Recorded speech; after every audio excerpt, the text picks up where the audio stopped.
بسم اللہ الرحمن الرحیم۔ دوستو، بار بار معافی مانگو، اللہ تعالیٰ سے بار بار معافی مانگو۔ ابن تیمیہ رحمۃ اللہ علیہ سے ایک شخص نے کہا کہ مجھ سے گناہ ہوا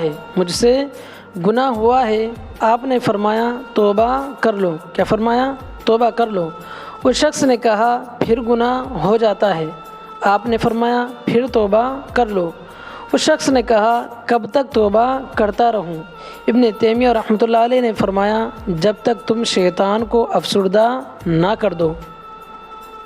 بیٹیاں، بڑے کہتے ہیں بیٹیوں سے ڈر نہیں لگتا، بڑے کہتے ہیں بیٹیوں سے ڈر نہیں لگتا، ان کے نصیبوں سے لگتا ہے، ورنہ جتنا احساس بیٹیاں ماں باپ کا کرتی ہے بیٹے کر ہی نہیں سکتے۔ بچپن سے ہی اپنی خواہشات، اپنے خوابوں کو دفن کرنا سیکھ لیتی ہے۔ کبھی ماں باپ کی فکر میں ہلکان ہو رہی ہوتی ہے تو کبھی بھائیوں کی فکر میں گھل رہی ہوتی ہے، پھر بھی لوگ کہتے ہیں بیٹیاں بوجھ ہوتی ہیں، جبکہ حقیقت میں وہ بچپن سے ہی بوجھ بانٹ رہی ہوتی ہے۔ تہجد کا بلاوا۔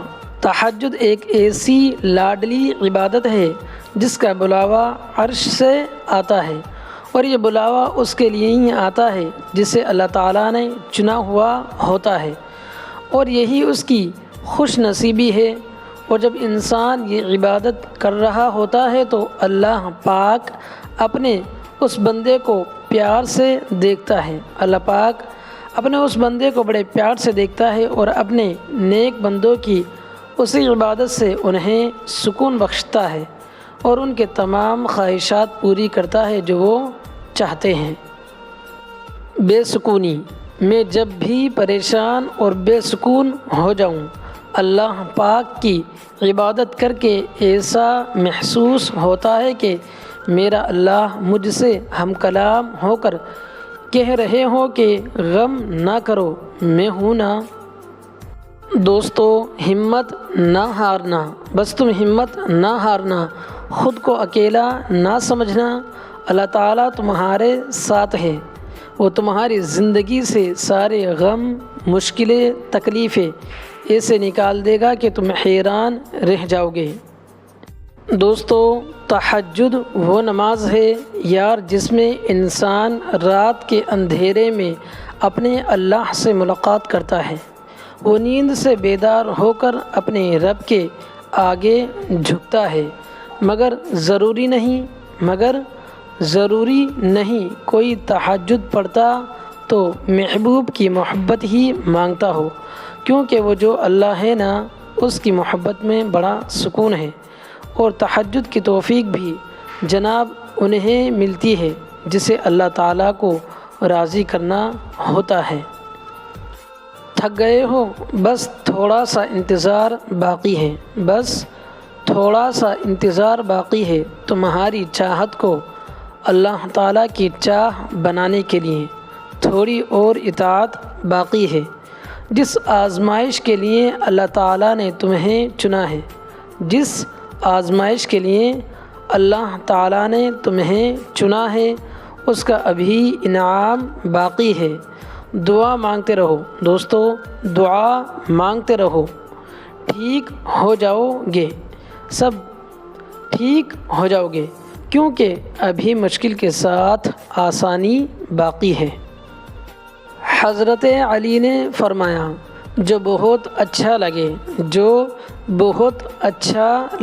اسے بہت کم ملا کرو، جو انتہا سے زیادہ اچھا لگے اسے صرف دیکھا کرو، اور جو دل میں سما جائے اسے صرف یاد کیا کرو، کیونکہ جو جتنا زیادہ قریب ہوتا ہے دنیا اسے اتنا ہی دور کر دیتی ہے۔ مرد کی ضد۔ سنیں غور سے، اگر مرد نے کسی عورت سے شادی کرنی ہوتی ہے تو وہ کر ہی لیتا ہے، بس اس کی اپنی مرضی اور ضد ہونی چاہیے، وہ سب کو راضی بھی کر لیتا ہے اور ہر بات کا مطلب بھی سمجھا دیتا ہے، اور سب کو اس کے سامنے ہار ماننی ہی پڑتی ہے۔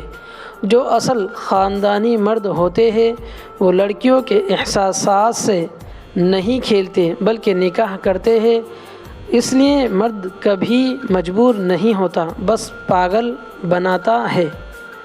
پڑوسی اور مہمان کی اہمیت۔ دوستو سنیں غور سے، رسول اللہ صلی اللہ علیہ وسلم نے فرمایا، جو کوئی اللہ تعالیٰ اور آخرت کے دن پر ایمان رکھتا ہو وہ اپنے پڑوسی کو تکلیف نہ پہنچائے، اور جو کوئی اللہ اور آخرت کے دن پر ایمان رکھتا ہو وہ اپنے مہمان کی عزت کرے، اور جو کوئی اللہ اور آخرت کے دن پر ایمان رکھتا ہو وہ اچھی بات زبان سے نکالے ورنہ خاموش رہے۔ محبت کر کے چھوڑنا۔ محبت کر کے کسی کو چھوڑنا یہ ایک گھٹیا ترین عمل ہے۔ محبت کرنا گناہ نہیں ہے، کیونکہ اگر ایسا ہوتا تو اللہ تعالیٰ کبھی نہ کہتا جس سے محبت کرتے ہو اس سے نکاح بھی کرو۔ محبت یا تو ہوتی ہے یا نہیں ہوتی، درمیان کا کوئی راستہ نہیں ہوتا اس میں۔ اگر محبت کرتے ہو تو اسے نکاح تک پہنچاؤ۔ کچھ لوگ اپنی محبتوں کا مان رکھ کے اسے حلال تک لے جاتے ہیں، اور کچھ کم ظرف لوگ ذرا سی آزمائش پر اپنی محبت کو بیچ راستے میں لاوارث چھوڑ دیتے ہیں۔ ایسے لوگوں کے لیے محبت حرام ہے۔ جب محبت ہوتی ہے نا تو یہ نہیں کہا جاتا اللہ اگر وہ میرے حق میں بہتر ہے تو مجھے اس سے نواز دے، نہیں، بلکہ کہا جاتا ہے اے اللہ اگر وہ میرے حق میں بہتر نہیں بھی ہے تو تو اسے میرے حق میں بہتر لکھ، مجھے وہی چاہیے۔ پھر ایسی محبت کرنے والوں کو میں نے نمازوں میں روتے ہوئے بھی دیکھا ہے، اور ایسی محبتیں ہی سچی محبتیں ہوتی ہیں۔ یہ وقت گزاری کو محبت نہیں کہتے۔ خوش رہے اور محبتیں پھیلائے۔ اللہ پاک ہم سب کو کہنے سننے سے زیادہ عمل کی توفیق عطا فرمائے، اور جو غلطی یا کوتاہیاں ہوئی ہو پڑھنے میں انہیں معاف فرمائے۔ آمین یا رب العالمین۔ وآخر دعوانا ان الحمدللہ رب العالمین۔ دوستو سبھی بھائیوں اور بہنوں سے گزارش ہے کہ نمازوں کا اہتمام کریں، 5 وقت کی نمازوں کا خاص طور سے اہتمام کریں۔